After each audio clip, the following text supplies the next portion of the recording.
Se eu sair, se eu viajar, se nas estrelas ou em alto mar, se Deus está em qualquer lugar, não adianta tentar camuflar, Deus está em todo lugar. Deus está em todo lugar. Se lá no céu, na zona abissal, se no Amazonas ou no Pantanal, se no Irã, em Senegal, se no Havaí, Cabo Canaveral, Deus está em todo lugar. Deus está em todo lugar. Não há no mundo um lugar onde eu possa me esconder, onde eu possa me camuflar da presença do Criador. Ninguém pode se ocultar, porque Deus está. Ei, ei, oh, Deus está em todo lugar. Deus está em todo lugar. Se eu sair, se eu viajar, se nas estrelas ou em alto mar, se Deus está em qualquer lugar, não adianta tentar camuflar, Deus está em todo lugar. Deus está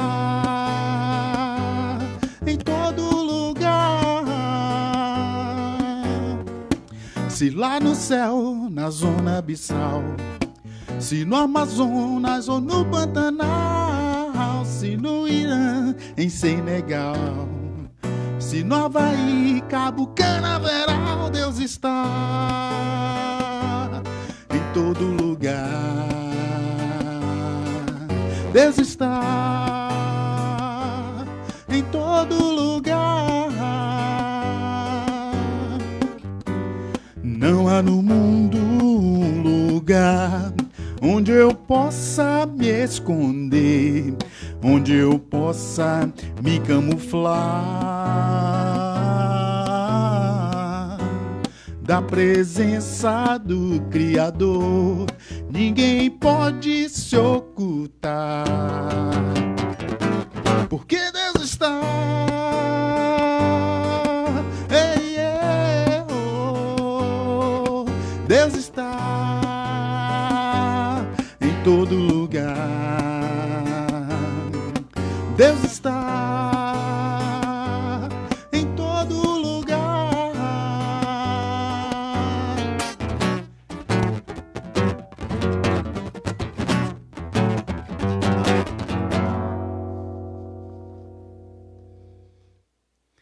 Olá, boa noite. Tudo bem? Tudo bem com todo mundo?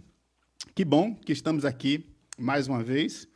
E hoje não é como na segunda-feira, tá? Na segunda-feira, o síndico entrou na live.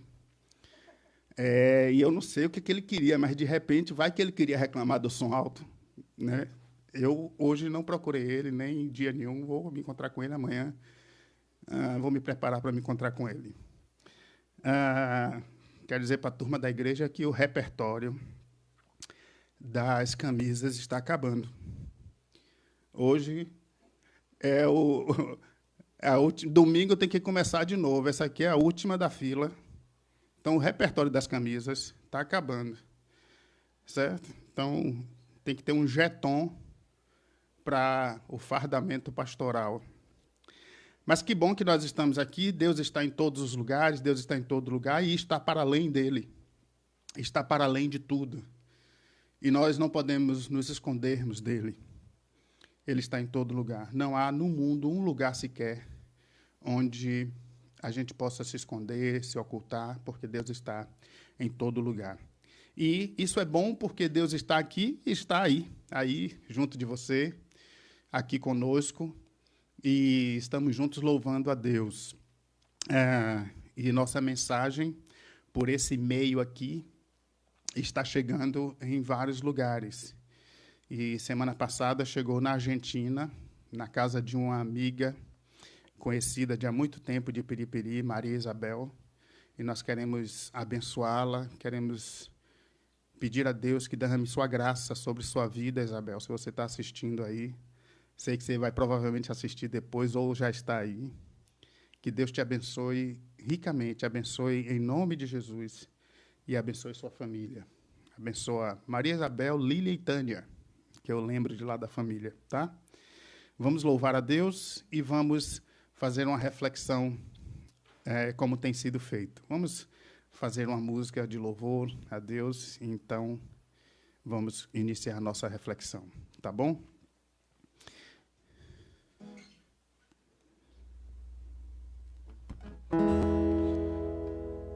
Eu sou grato por tudo que tenho, o tesouro maior desse mundo me foi dado por herança eterna, maior prova de um amor tão profundo. Tenho vida, alegria em todo tempo. Tenho amigos, família, muitos irmãos. Foi Jesus, meu amigo, verdadeiro, verdadeiro, que fez tudo ao me dar a salvação. Louvarei ao Senhor em todo tempo. Seu louvor estará continuamente em meus lábios e também no coração. Jesus Cristo será sempre minha canção.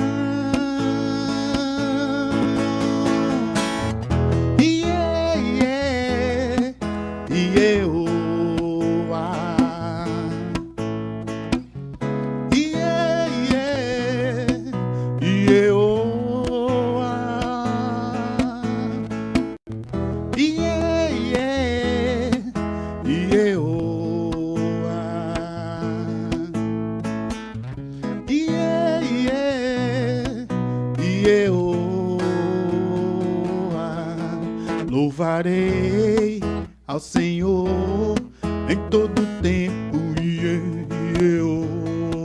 seu louvor estará continuamente em meus lábios e também no coração. Jesus Cristo será sempre minha canção.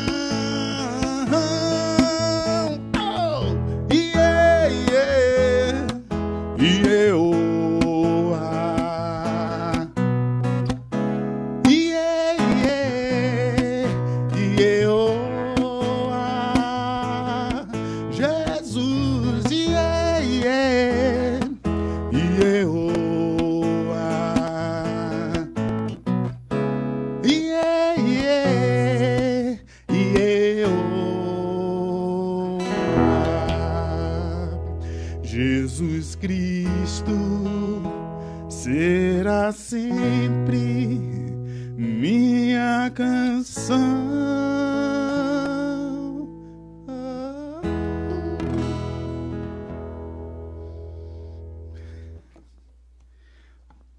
Vamos lá.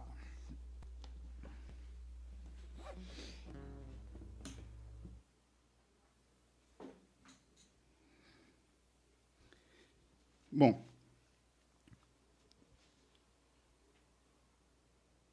Nós estamos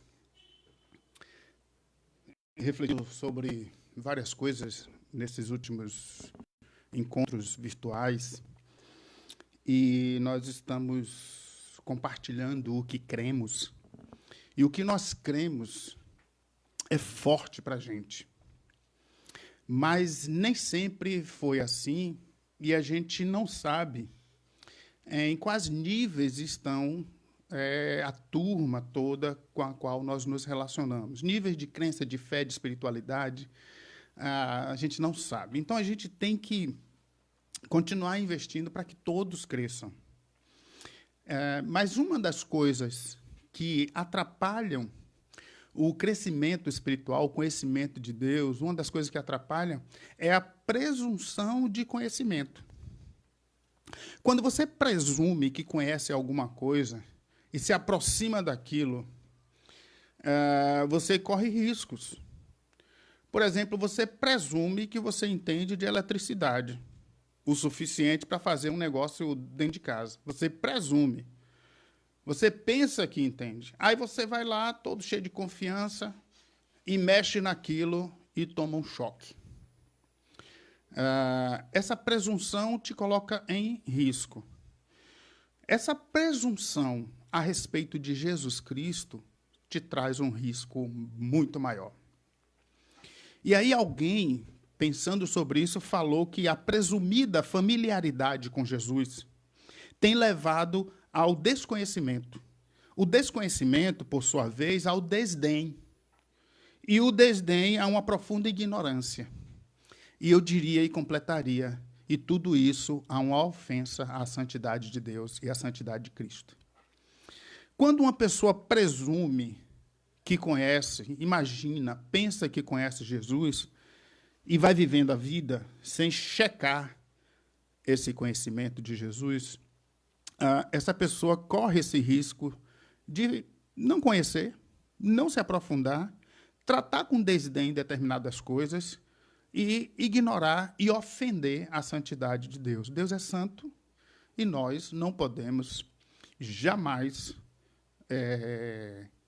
lidar de qualquer forma com Deus. Você não pode tratar o culto a Deus de qualquer jeito.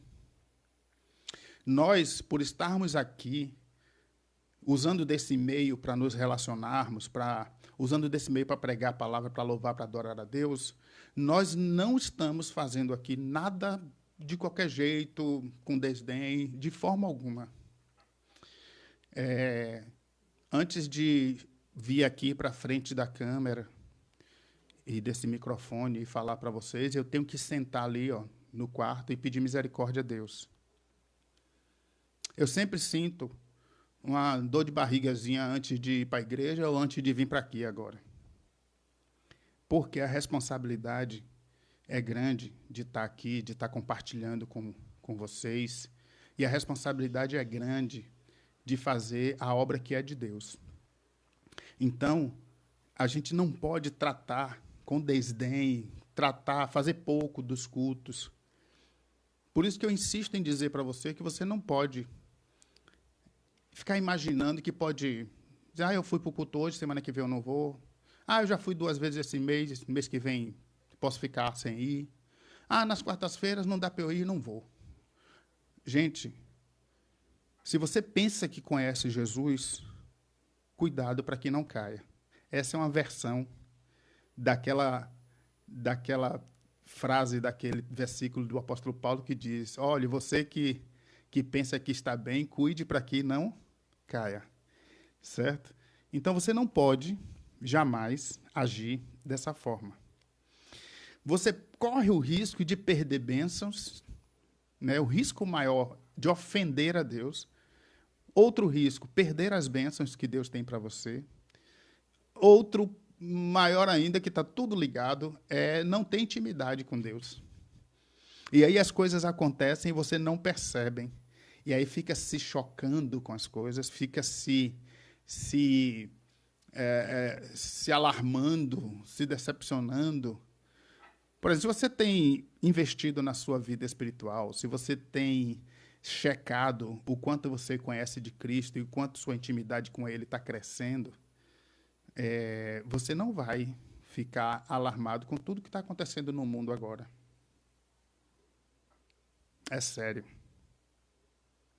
Você pode ter até algum nível de angústia, medo, você pode se preocupar, mas no fim você vai fazer como Davi: ó, minha alma, descansa em paz no Senhor.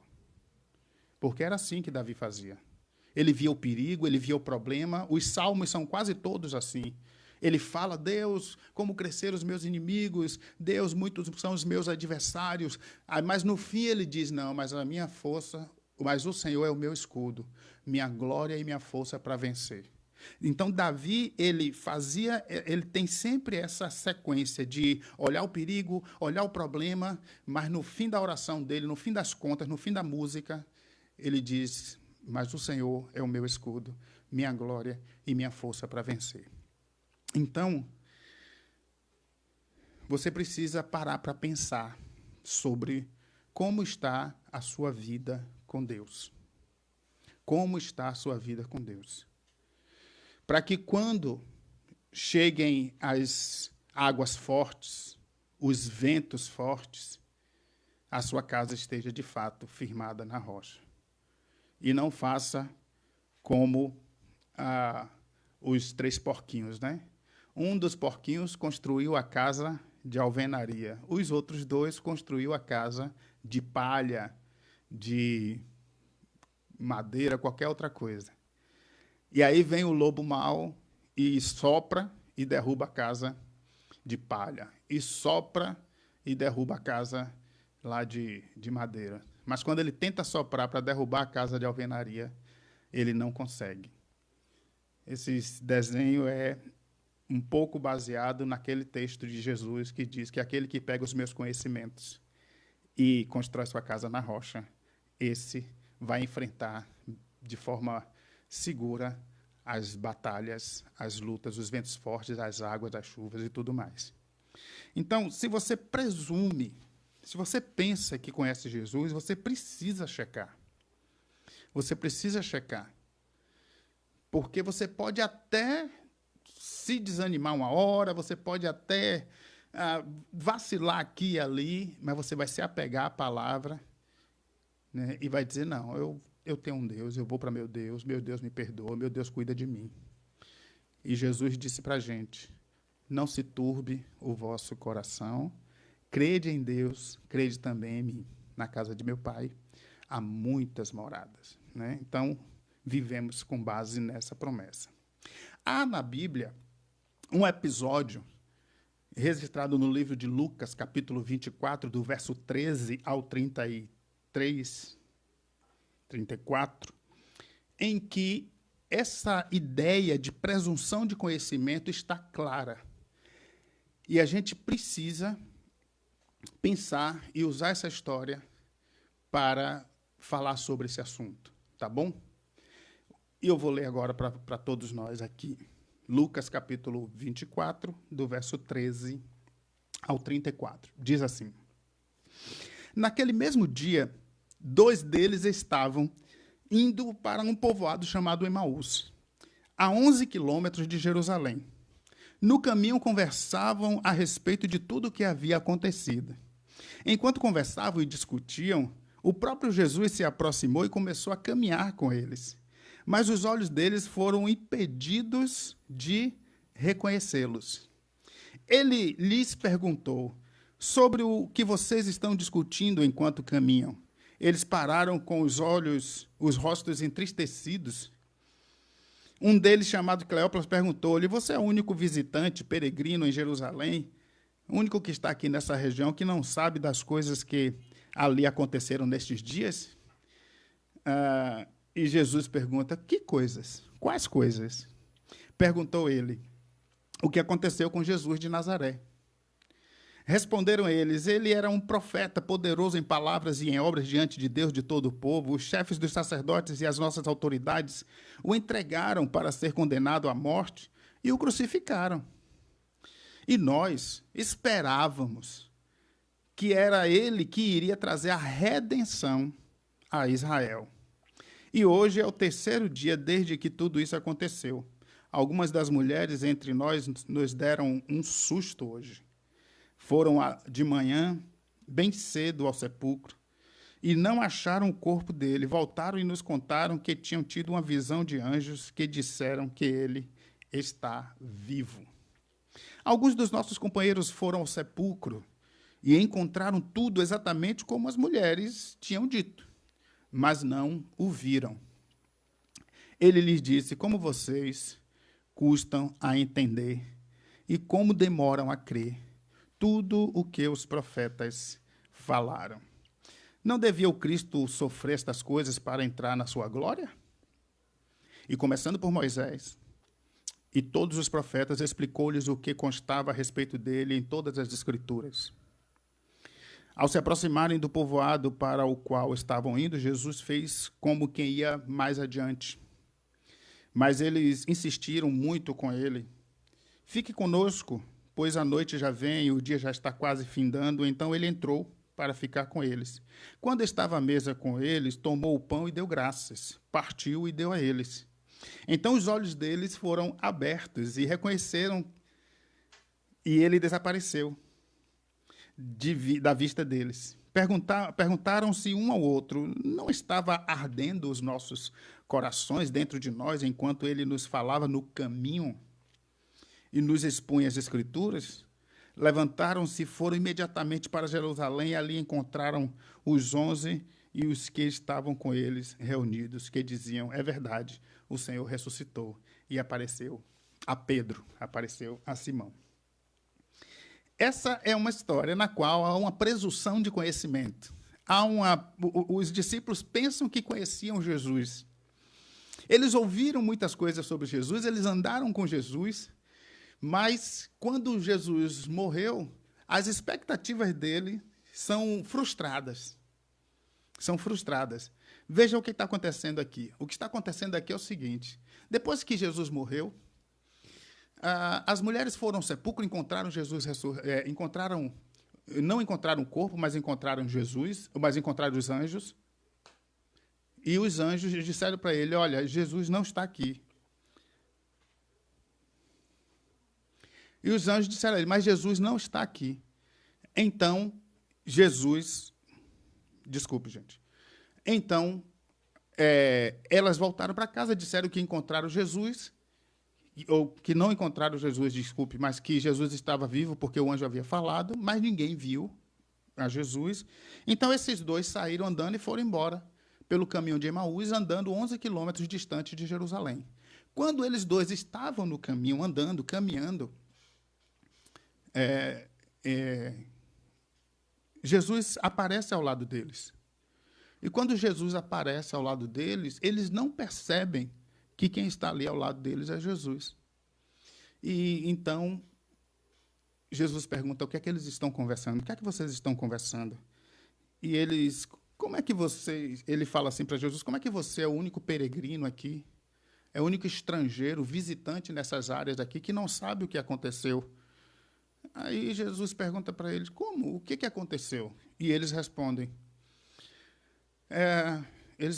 que o que aconteceu a Jesus, que era varão, profeta de Deus, poderoso em obras, que os sacerdotes o prenderam, o crucificaram, e que eles esperavam. Aí eles revelam a expectativa deles. A expectativa deles é revelada nesse versículo em que ele diz: nós esperávamos que fosse ele que fosse redimir Israel. Mas ele morreu, e agora não temos mais esperança. E aí Jesus, quando eles dizem isso, Jesus diz: como vocês demoram a crer, né? Como vocês tardam a crer. Aí Jesus começa a dizer: ele não tinha que sofrer, ele não tinha que morrer, não era isso, não foi para esse fim que ele veio, não foi isso que foi ensinado para vocês, inclusive pelos profetas. Aí o texto diz assim: começando por Moisés, expôs para eles de novo tudo que estava escrito sobre ele nas Escrituras. Quando eles estão ouvindo essa explicação, o coração deles arde. O coração arde. Mas eles continuam a caminhada. Então, chega um momento em que a noite está chegando, eles entram para casa, Jesus faz menção de passar direto. Eles, então, chamam Jesus para permanecer ali, para pernoitar. Jesus parte o pão. e naquele gesto de intimidade eles percebem que é Jesus. Jesus desaparece, eles saem correndo e voltam para Jerusalém para falar para os discípulos que eles encontraram Jesus. Quando eles chegam lá, Pedro já confirma para eles, porque Jesus já tinha aparecido a Pedro, a Simão, certo? Então, eles tinham uma expectativa. Quando Jesus veio, todo o povo que estava oprimido pelo Império Romano, todo o povo que estava oprimido pelo aquele governo, estava achando que Jesus iria libertar economicamente aquele povo, politicamente, geograficamente e assim por diante. Mas a libertação que Jesus ia trazer não era essa. Não era essa. Então, eles ficam com isso na cabeça e esperam até o último momento que isso aconteça. Mas não foi isso que aconteceu. Eles tinham uma presunção de conhecimento do que iria acontecer, do que Jesus vinha fazer. Eles pensavam que sabiam o que Jesus iria fazer, o que Jesus iria realizar.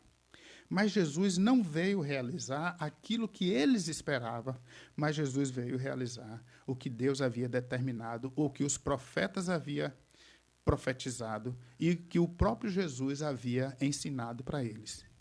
Mas a presunção de que conheciam, de que sabiam, os levou a uma decepção, a uma frustração, os levou a não perceber o que estava acontecendo e não desfrutar, pelo menos naquele momento, da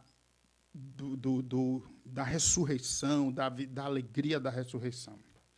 Então, o que é que nós precisamos pensar aqui? O que é que nós precisamos pensar? Primeiro, quando você presume, certo, que conhece Jesus, mas não está investindo na sua espiritualidade, não está investindo na sua devoção, não está levando a sério as coisas de Deus, as reuniões de discipulado, de estudo bíblico, quando você presume, pensa que conhece Jesus, você fica vivendo de notícia velha, de notícia ultrapassada, fica vivendo de notícia que não é a notícia que Deus tem para a sua vida. A notícia que eles tinham e que os entristeceu foi a notícia de morte. Mas a notícia de vida estava ali ao lado deles, Jesus ressurreto, ao lado deles, andando com eles. Mas eles ainda continuavam, mesmo estando ao lado de Jesus, continuavam vivendo da notícia velha. A notícia velha causou tristeza. A notícia ultrapassada causou angústia. A notícia que não vinha, que não era fruto de uma relação com Deus, os levou a uma decepção, a uma frustração. Mas eles, por conta disso, não perceberam a nova notícia. A principal notícia que nós precisamos hoje, e que você precisa hoje, é de que Deus está no controle de tudo. Sempre esteve e sempre estará. A notícia de que Deus está cuidando da sua vida, da minha vida, e que os planos de Deus não serão frustrados, nem na sua vida, nem na minha vida. A notícia é essa. Se você está abatido com a notícia da enfermidade, da pandemia, se você está abatido com a notícia de que morreu tantos no Brasil, se você está abatido com a notícia de que isso, aquilo outro, que está afetando todo mundo e jogando todo mundo para baixo, você precisa olhar para Deus e entender que Deus tem uma notícia fresca para você. É de que Ele está no controle. Os planos dele não serão frustrados. E Ele vai levar até o fim. Porque aquele que começou a boa obra há de concluir, há de terminar. Porque Deus não mente e nem se arrepende. Deus não é homem, nem filho do homem. Nem para que minta, nem para que se arrependa. Então, essa é a notícia. E você precisa dessa notícia. Você precisa se encher dessa alegria da notícia fresca de Deus, do poder de Deus, do controle de Deus, porque a sociedade está se abatendo com todas as fake news que estão sendo espalhadas, com todas as mentiras mal divulgadas, as verdades mal divulgadas, divulgadas do ponto de vista ideológico de cada um. E isso vai gerar uma depressão pós-pandemia. Vai gerar uma tristeza pós-pandemia. Já e pós. E aí, nós, os que temos a notícia do Evangelho, a boa nova, temos que estar alegres e felizes na presença de Deus, fortalecidos pelo poder de Deus, para levar essa boa notícia para todos. O Evangelho é sempre a boa e nova notícia de vida, de alegria, de salvação, de ressurreição, de vida eterna. E nós precisamos levar essa notícia. E você que está aqui conosco, convidado ilustre da gente, assistindo e participando desse momento, saiba que o Evangelho de Deus é a notícia boa que você precisa entender, compreender, assimilar, abraçar, para você, então, sentir a paz de Deus no seu coração, uma paz que excede o entendimento, uma paz que vai te sustentar nesse momento difícil, seja financeiro, seja de saúde, seja de qualquer ordem. Então, quando nós presumimos que conhecemos Jesus, mas não checamos, não investimos, vivemos de notícia velha. E Jesus não veio aqui no mundo para que a gente viva de notícia velha. Jesus veio aqui para que a gente viva da boa notícia, a notícia do Evangelho. Certo? Nós não podemos demorar a crer, porque quando a gente presume que conhece Jesus, a gente demora a crer, é o que está acontecendo. Eles ouviram, os discípulos, esses 2 discípulos que estavam no caminho de Emaús, eles ouviram as mensagens, eles ouviram os profetas, eles ouviram Jesus ensinando para eles, mas eles demoraram a crer. Por quê? Porque sua mente, a mente deles estava influenciada por uma ideia que eles não abriram mão, e essa ideia impediu que eles enxergassem o verdadeiro propósito de Cristo. Uma ideia errada na cabeça atrapalha a sua vida de todo jeito. Uma ideia errada na cabeça atrapalha seu trabalho em equipe.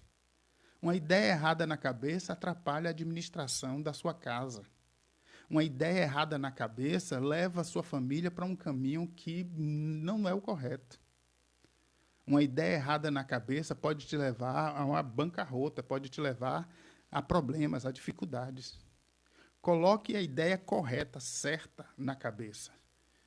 A ideia é: não vos conformeis com este século, mas transformai-vos pela renovação da vossa mente, para que experimenteis qual seja a boa, perfeita e agradável vontade de Deus. E a nossa mente precisa ser mudada e transformada pela palavra de Deus.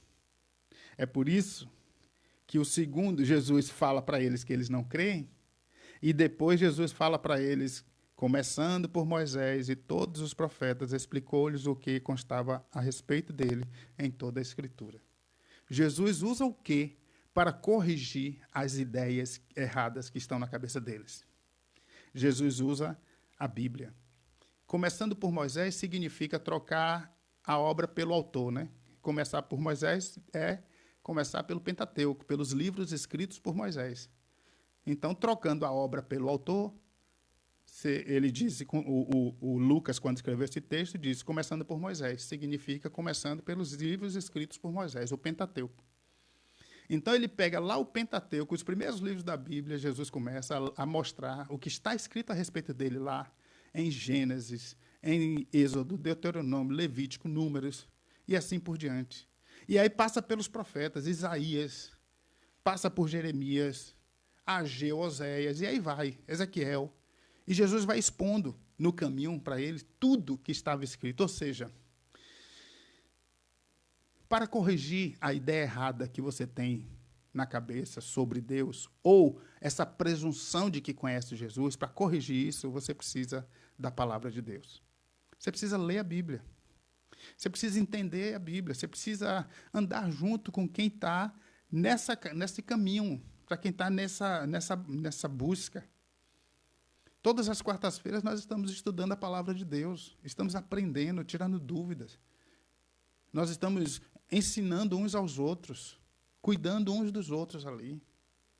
É certo que todo domingo tem uma pregação, tem uma mensagem, é também um ensino. Mas quarta-feira também é importante. A gente para ali, pergunta, pensa, né? Discute, ora um pelo outro, e Deus abençoa essa comunhão, porque quão bom e quão suave é que os irmãos vivam em união. É como o óleo que desce sobre a barba de Arão. Deus ordena ali a sua bênção. Então,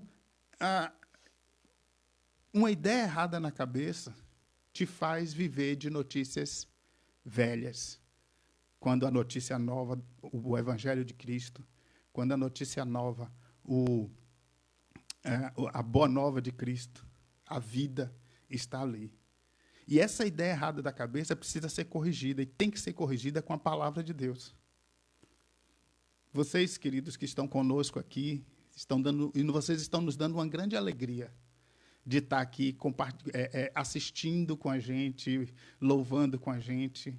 Nós ficamos felizes demais em saber que estas mensagens estão chegando a várias pessoas. Muita gente está assistindo essas mensagens nas nossas plataformas, seja no Facebook, seja no YouTube. Nós temos um canal no YouTube, youtube.com/IPB Carisma. Todas as mensagens estão lá e estão também no Facebook.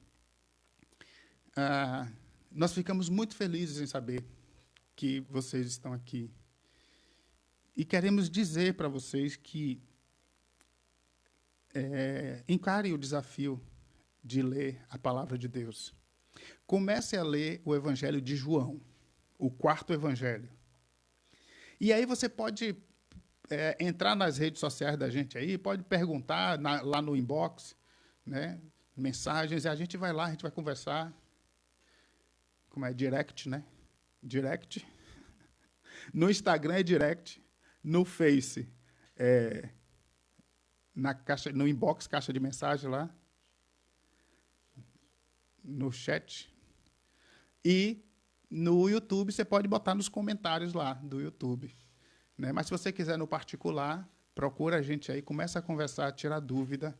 Quero desafiar você a ler o Evangelho de João, para começar. E aí a gente vai conversando e vai orando junto. Tá? Então, é a palavra de Deus que é a verdade. Por mais que as pessoas em todos os lugares deste mundo digam que estão com a verdade, que a verdade é isso, está ali ou aqui ou acolá, não. A verdade é a palavra de Deus. Isso pode ser careta, quadrado, conservador, mas eu desafio qualquer um que ache isso careta, quadrado e conservador a vir mostrar para a gente que a palavra de Deus não é verdadeira. Tá? Está lançado o desafio. Está lançado o desafio de mostrar o erro.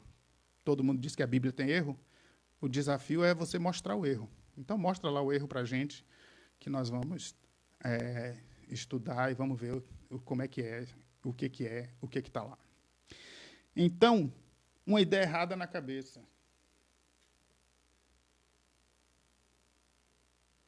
Uma ideia errada na cabeça faz você viver de notícias velhas, uma ideia errada na cabeça faz você não entender os planos de Deus, então você precisa corrigir essa ideia a partir da palavra de Deus.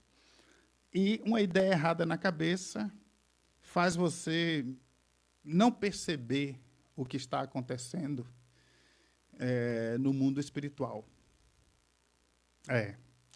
Eles estavam andando nos caminhos de Emaús e quando Jesus encostou e começou a conversar com eles, o coração deles começou a arder. Mas eles acharam o quê? Que ia ter um infarto? O coração começou a arder e eles fizeram o quê? Não fizeram nada. Nem questionaram. Por que está acontecendo? O que está acontecendo? Esse homem fala e eu fico com o coração quente. O que está acontecendo? Nem isso. Eles seguiram adiante. Continuaram tratando Jesus como mais um peregrino ali naquela região. E deram abrigo a Jesus. Eles ficaram preocupados com Jesus. Quando Jesus fez menção, diz o texto que Jesus fez menção de passar direto, eles ficaram preocupados, disse, rapaz, não vá não, é de noite, já fechou a noite, entra aqui, fica com a gente, pernoite aqui. Jesus entra, pernoita, e aí eles percebem que é Jesus no partir do pão. Isso é interessante. Por quê? Porque Jesus não desistiu deles. Jesus foi até eles. Tanto é que o texto diz, fez menção de passar direto. Jesus foi até eles. Foi para buscá-los. E quando Jesus entra, primeiro, Jesus anda com eles. Depois, Jesus ensina de novo para eles, pacientemente, tudo que está escrito na Escritura. E depois, Jesus parte o pão com eles. Partiu o pão com eles. Certo? O que Jesus fez? Jesus disse assim, olha, eu já estou aqui com vocês, eu já falei de novo tudo da Bíblia para vocês, agora vamos cear, partir o pão. Quando Jesus parte o pão, é como se eles dissessem assim, rapaz, só tem um que parte o pão desse jeito, ou só tem um que age assim, que faz isso. Ah, é Jesus. Aí, quando eles perceberam que era Jesus, Jesus sumiu, saiu dali, e eles então lembraram, rapaz, o nosso coração estava ardendo, era isso, ó. Nosso coração estava ardendo. Porventura não nos ardia o coração quando no caminho nós conversávamos, ele falava para nós, o coração deles estava ardendo, ardendo. Então eles percebem. E aí quando eles percebem que é Jesus, aquele conselho que ele deu para Jesus do perigo de ficar andando no caminho à noite já não servia mais, porque ele na mesma hora, diz o texto, eles saíram correndo para Jerusalém, 11 quilômetros de volta de noite. Por quê? Porque eles encontraram e perceberam o verdadeiro propósito, o verdadeiro sentido de Jesus morrer na cruz. Eles entenderam o que Jesus queria dizer. A ficha caiu no momento de intimidade. Depois da palavra, de ler a palavra, você precisa ir para um momento de intimidade com Deus. Depois de ler a palavra, você precisa orar, você precisa se ajoelhar, trancando a porta do seu quarto, buscar Deus. Você precisa comungar, você precisa deixar Deus agir, ter intimidade. E nesse momento de intimidade, as coisas vão fazer sentido. O que você leu vai fazer sentido. O que você estudou na Bíblia vai fazer sentido, vai cair a ficha, você vai perceber que Jesus está do seu lado. Você vai perceber que você tem uma missão, porque foi isso que eles fizeram, saíram em missão, saíram para anunciar Jesus, 11 quilômetros pela noite, falando para falar, encontrar os discípulos. Então, eles perceberam, no momento de intimidade, no partir do pão, que Jesus estava ali. Jesus estava ali com eles. Então, é grave você achar que conhece Jesus. É muito grave. É muito grave você achar que conhece Jesus e que pode continuar a vida do jeito que você está vivendo. Sem avaliar, sem se dedicar mais, sem compromisso, sem responsabilidade. Isso é muito grave. É muito grave. Você não pode presumir, achar, pensar que conhece Jesus e viver a vida de qualquer jeito. Muita gente está tratando as coisas de Deus com desdém, tratando com menor importância, tratando as coisas de Deus com, sem o devido respeito, agindo com ignorância. Você precisa tratar as coisas de Deus com seriedade. Você precisa buscar Deus, conhecer Deus de verdade, porque conhecendo Deus, investindo na sua amizade com Deus, você vai ser outra pessoa. Você vai se transformar em outra pessoa. Você vai desejar ardentemente estar com Deus, estar com a igreja, estar buscando a Deus, louvando, adorando. Você vai desejar isso ardentemente. Você não pode, isso é muito sério, continuar achando que conhece Jesus e não checar os seus conhecimentos e não checar a sua vida. Porque Jesus disse que pelos frutos conhecereis, ou seja, quem de fato conhece Jesus dá frutos que afirmam, que confirmam, que ratificam que de fato conhece Jesus. Quem não conhece Jesus não adianta, não vai dar fruto. Não vai dar fruto. Vai se aproveitar das coisas da vida, vai se aproveitar indignamente, indevidamente das coisas e assim por diante. Então você precisa parar para pensar. Será que eu conheço Jesus? Como é que eu conheço Jesus? Eu conheço Jesus como aquele que quer fazer aquilo que eu quero, que no início os discípulos no caminho de Emaús estavam achando que Jesus ia fazer o que eles queriam. Mas você precisa saber que Jesus não veio aqui para fazer o que você quer. Jesus veio aqui para fazer o que Deus quer. O que Deus enviou, o que Deus mandou ele fazer. Então, você precisa pensar sobre isso. Porque, repito, é grave presumir, achar que conhece Jesus. E viver a vida com base nesse conhecimentozinho de axiologia, de muita superstição. Muita gente hoje, no nosso país, que se diz cristão, que se diz evangélico, muita gente está vivendo na presunção de conhecimento de Jesus. E aí mistura tudo com superstição, com axiologia, mistura tudo com um monte de ideias equivocadas, fazem as coisas sem perguntar a Deus se é para fazer aquilo ou não, se é assim que Deus quer, sem checar se a Bíblia autoriza, permite ou não. Muita gente. A igreja evangélica, infelizmente, presume, pensa que conhece Jesus. E aí vai fazendo um monte de coisas que acha que é o que tem que ser feito, sem questionar, sem avaliar. Os cultos das igrejas no Brasil, por exemplo, são recheados de coisas que ninguém que faz, as pessoas fazem, sem nem perguntar se aquilo era o que Deus queria que fizesse. Então, é grave presumir que conhece Jesus. Que Deus tenha misericórdia de nossas vidas e que nós possamos buscar o conhecimento genuíno e verdadeiro sobre Deus. Em nome de Jesus. Amém. Vamos louvar?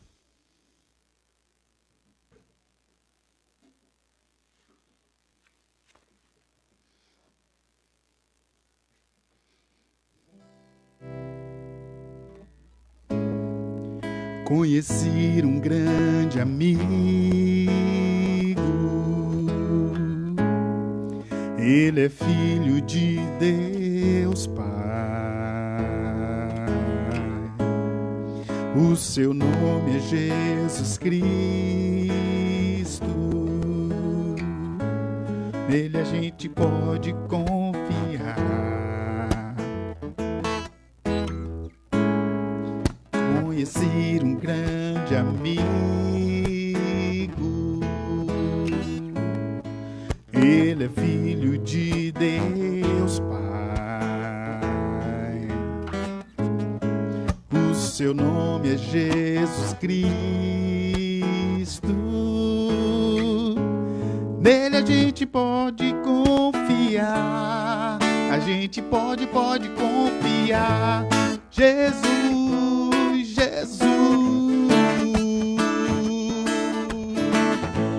Nele a gente pode confiar. A gente pode confiar. Você só pode ser feliz tendo Jesus no coração. Você só pode ser feliz tendo Jesus no coração. Mas você só pode ser feliz tendo Jesus no coração. Você só pode ser feliz tendo Jesus no coração. Jesus, ele é seu melhor amigo. Nele a gente pode confiar. A gente pode confiar.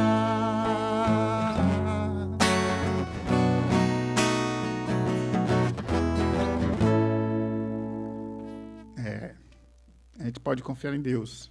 A gente pode continuar caminhando com Deus e confiando que Ele é digno da nossa confiança.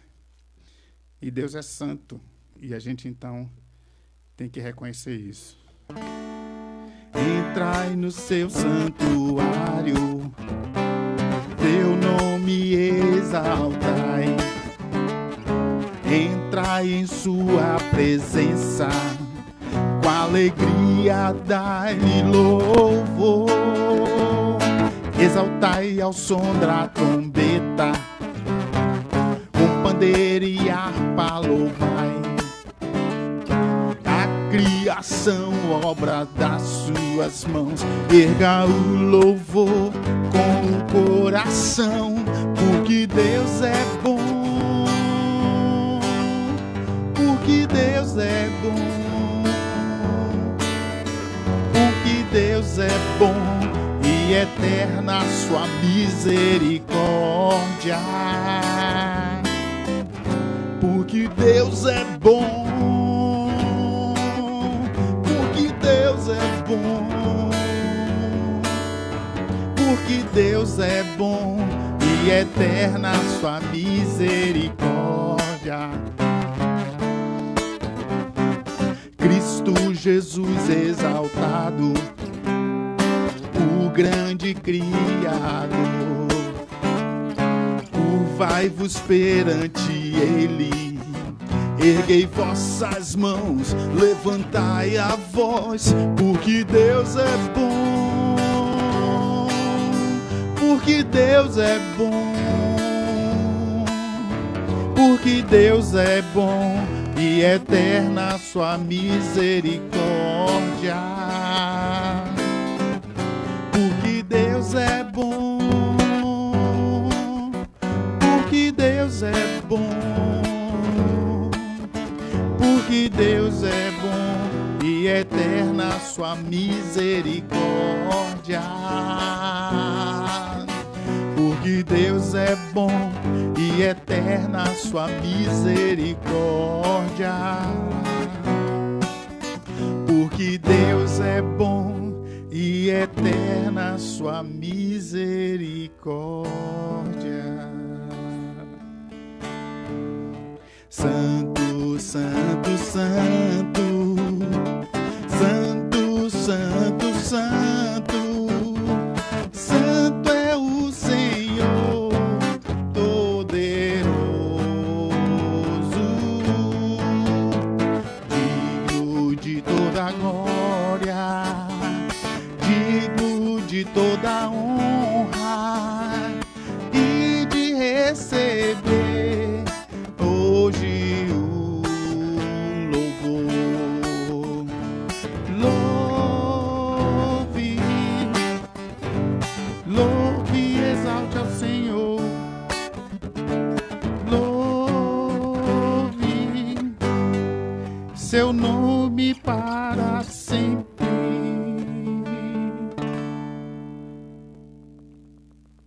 Errei umas notas aqui. Mas vamos orar então.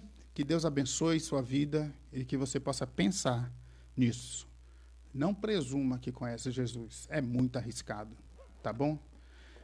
Deus, nós pedimos ao Senhor que tenha misericórdia de nossas vidas, misericórdia do Brasil, que em nome de Jesus as autoridades desse país tenham seus corações inclinados para o bem, para fazer o bem para todas as pessoas desse mundo, Deus, desse país. Que em nome de Jesus o Senhor tenha misericórdia, Deus, dos pobres e dos governados todos, que precisam, Deus, desses homens que têm que fazer algo sério, honesto, correto e direito, pelo bem da saúde de todos, da economia e assim por diante. Deus, nós clamamos a Ti, Deus, que tenha misericórdia desses políticos cuja maldade no coração os leva a pensar somente em seus próprios interesses. Em nome de Jesus, tem misericórdia, Deus, e quebranta o coração deles, para que eles possam fazer o que é correto aos olhos do Senhor, o que é certo para o bem comum, em nome de Jesus. Que as pessoas que estão sofrendo, Deus, com essa enfermidade, sejam curadas pelo Senhor, em nome de Jesus. Curadas, Pai. E que as famílias dos que já sofreram perdas seja consolada pelo Teu Espírito Santo, em nome de Jesus. E que em nome de Jesus esse período passe. E que depois desse período nós sejamos outra igreja avivada e cheia do Teu Espírito Santo para atender as demandas que surgirão fruto desse momento de quarentena. Que em nome de Jesus esse tempo de quarentena seja usado para Te louvar, para Te adorar, para Te conhecer, para Te exaltar, para andar na Tua presença. e que a paz do nosso Senhor e Salvador Jesus Cristo, o amor de Deus o Pai, o consolo e a comunhão do Espírito Santo de Deus repouse sobre todos nós, sobre todo o povo de Deus, em todos os cantos da terra, hoje e para todo sempre. Amém.